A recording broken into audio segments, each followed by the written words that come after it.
Greetings from the World Health Organization in Geneva. As deaths from major infectious diseases like AIDS, tuberculosis, and malaria continue to decline, other preventable killers become more visible. The harm caused by air pollution and exposure to hazardous environmental chemicals is the new epidemic, demanding urgent attention in the era of sustainable development. The numbers are stunning. WHO estimates that 12.6 million people die each year from exposure to hazards lurking in the environment. Some 7 million of these deaths are attributed to air pollution, which is now the single largest environmental risk to health. We know, too, that air pollution is fueling the striking rise of non-communicable diseases. Worldwide, air pollution is responsible for 1/3 of deaths from lung cancer, stroke, and respiratory diseases. Public health cannot tackle a problem of this magnitude using conventional tools like vaccines and medicines. Our long collaboration with UNEP has built a solid platform for joint action, but we also need full engagement from the energy, transport, and finance sectors. The United Nations Environment Assembly of UNEP is a supreme body governing international environmental affairs.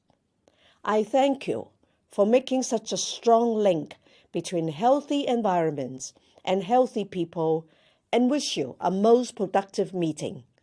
Thank you.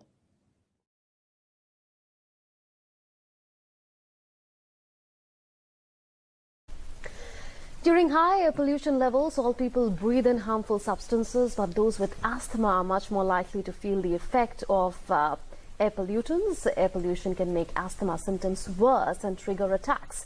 In a health segment today, we bring you a report for preventing measures for people with asthma.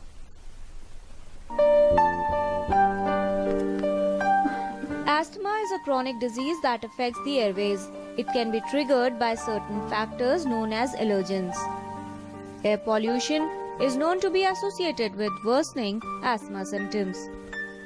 Pollution will lead to an increase in the seriousness and severity of the asthmatic attack, will lead to an increase in the number of the asthmatic attacks, which cause also difficulty in sleeping for that particular individual.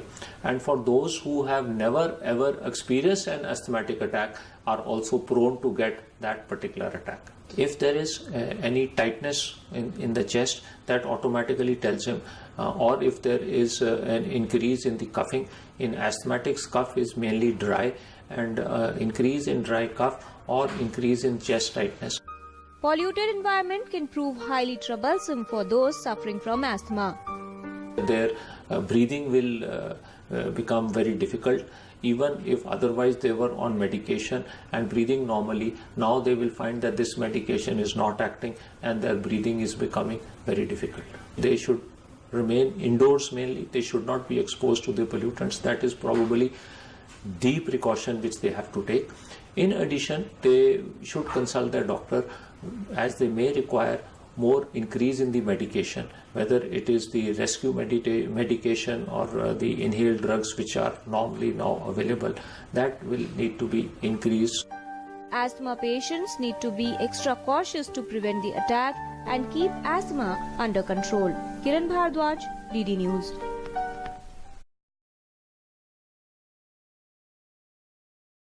Environmental experts from Japan and India have been discussing how to tackle air pollution in India's cities, and they are looking at a success story in Japan for inspiration. India's rapid economic growth has had a big impact on the country's air quality. A World Health Organization report released last year said the country has half of the planet's 20 most polluted cities. Indian government officials organized a seminar in New Delhi for about 80 officials and experts. One expert from India suggested pollution may be one reason for a recent spike in the number of people diagnosed with lung cancer. A Japanese official said that many people in Yokkaichi City in central Japan developed asthma in the 1960s and 70s due to air pollution from factories. He explained how they tackle the problem with stricter regulations. He also said some municipalities are helping Chinese cities clean up their skies.